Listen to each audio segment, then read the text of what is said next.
Liverpool এখনও শীর্ষে থাকলেও তাদের পয়েন্ট খোয়ানোর ধারাবাহিকতা উদ্বেগজনক। নিউক্যাসলের পর ফুলহ্যামের বিপক্ষেও ২-২ গোলে ড্র করেছে ক্লপের দল। অন্যদিকে চেলসি তাদের জয়রোধ অব্যাহত রেখেছে।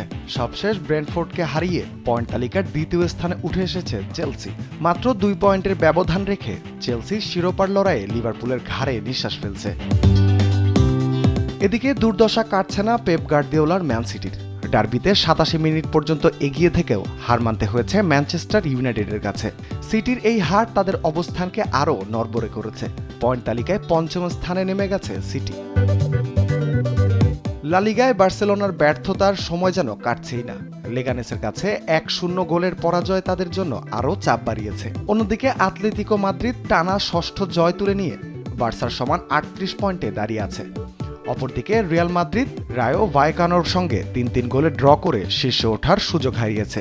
সব প্রতিযোগিতা মিলিয়ে টানা ১১ ম্যাচে অপরাজিত থাকা আতলেতিকো আছে তাদের সেরা ফর্মে। ইতালিতে রাজত্ব করছে আতালান্তা। সিরিয়াতে প্রথম ৬ ম্যাচে সাদামাটা পারফরমেন্সের পর টানা ১০ ম্যাচে জয় তুলে ইতিহাস গড়েছে দলটি। কালিয়ারিকে হারিয়ে ১৬ ম্যাচে ৩৭ পয়েন্ট নিয়ে শীর্ষ অবস্থান আতালান্তার। দ্বিতীয় স্থানে থাকা নাপোলি সমান ম্যাচে ৩৫ পয়েন্ট নিয়ে প্রতিদ্বন্দ্বিতা করছে। ইন্টার মিলান ৩১ পয়েন্ট নিয়ে পিছিয়ে, তবে হাতে রয়েছে ২টি ম্যাচ। এদিকে বুন্দেসলিগায় বায়ার্ন মিউনিখ শীর্ষস্থান ধরে রাখলেও হোঁচট খেয়েছে মাইন্সের বিপক্ষে। হ্যারি কেইনকে ছাড়া মাঠে নেমে তারা ২-১ গোলে পরাজিত হয়েছে। মাইন্সের বিপক্ষে গত ৫ বছরে চতুর্থবার হারল বায়ার্ন।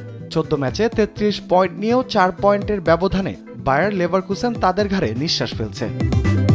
রাফিল ইসলাম রাতুল, স্পোর্টস ডেস্ক, দেশ টিভি।